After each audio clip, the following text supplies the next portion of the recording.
alhamdulillahirabbil alamin wa bihi nasta'in ala umuri dunya waddin. Wassalatu wassalamu ala asrofil anbiya'i wal mursalin wa ala alihi wa sahbihi. Wa asyhadu an la ilaha illallah wahdahu la syarikalah wa asyhadu anna Muhammadan abduhu wa rasuluh la nabiyya ba'da amma ba'du. Syukur alhamdulillah kita ucapkan atas kehadiran Allah Subhanahu wa taala yang mana telah memberikan kita karunia dan hidayahnya sehingga kita diberikan kemudahan dalam melaksanakan berbagai ketaatan dan beribadah kepadanya. Kita juga harus bersyukur atas petunjuk kebenaran yang telah diberikan oleh Allah Subhanahu wa taala untuk kita sehingga kita bisa menyembahnya, beribadah kepadanya dan tunduk serta taat kepada aturannya. Banyak manusia di alam ini yang tersesat. Mereka tidak menyembah Allah, melainkan mereka menyembah setan. Kita dan mereka sama-sama beribadah. Bedanya adalah kita menyembah Tuhan yang benar, al-haq, sedangkan mereka menyembah Tuhan yang batil, menyembah tauhid yang tidak layak untuk disembah. Kita dan mereka sama-sama merasakan capek. Kita dan mereka sama-sama menghabiskan waktu dan tenaga. Bahkan bisa jadi mereka lebih capek dibandingkan kita. Allah Subhanahu wa taala menceritakan keadaan salah satu ahli neraka dalam Quran surat Al-Ghasyiyah ayat 3 sampai 4 yang berbunyi Bismillahirrahmanirrahim. Amilatun nasibah tasla naran hamiyah. Shadaqallahul azim. Yang artinya, karena bekerja keras lagi kepayahan, mereka memasuki api yang sangat panas, neraka. Quran surat Al-Ghasyiyah ayat 3 sampai 4. Ibnu Katsir dalam tafsirnya menyebutkan satu riwayat dari Abu Imran Al-Jauni bahwa saat itu Umar bin Khattab radhiyallahu anhu melewati sebuah kuil yang ditinggali oleh seorang rahib Nasrani. Umar pun memanggil, "Hai rahib, hai rahib." Kemudian sang rahib pun menoleh. Umar terus memandangi tubuh sang rahib tersebut. Umar melihat banyak bekas ibadah di tubuh sang rahib. Kemudian tiba-tiba Umar pun menangis.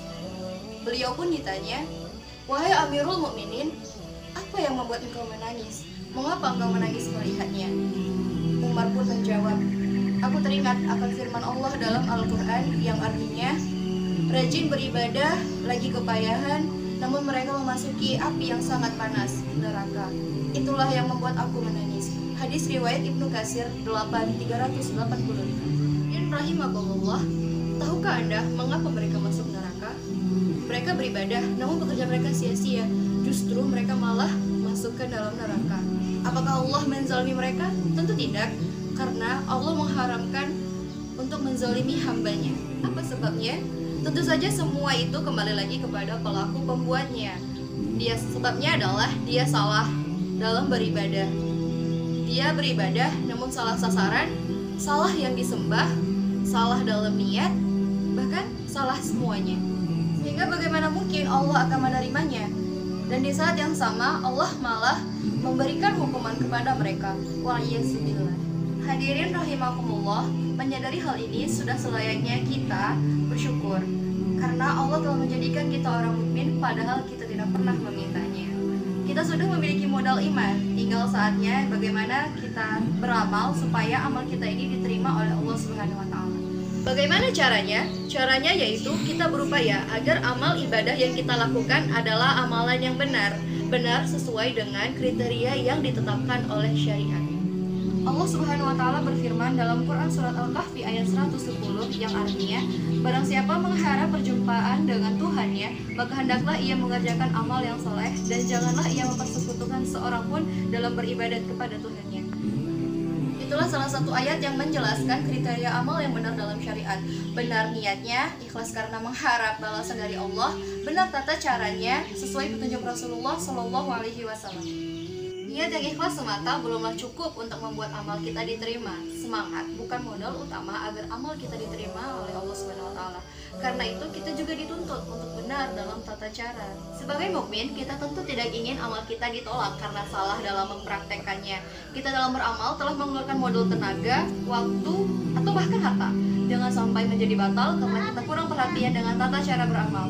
Karena itu, mari kita menjadi orang yang mencintai sunnah dan berusaha membumikan sunnah. Berusaha menyesuaikan amal kita dengan sunnah. Dengan itu, kita bisa berharap amal kita diterima oleh Allah Subhanahu wa taala. Allah menerima amal kita dan tidak menjadikannya sia-sia, serta Allah mewafatkan kita dalam keadaan Islam dan iman. Demikianlah yang dapat saya sampaikan. Salah dan kurang mohon dimaafkan.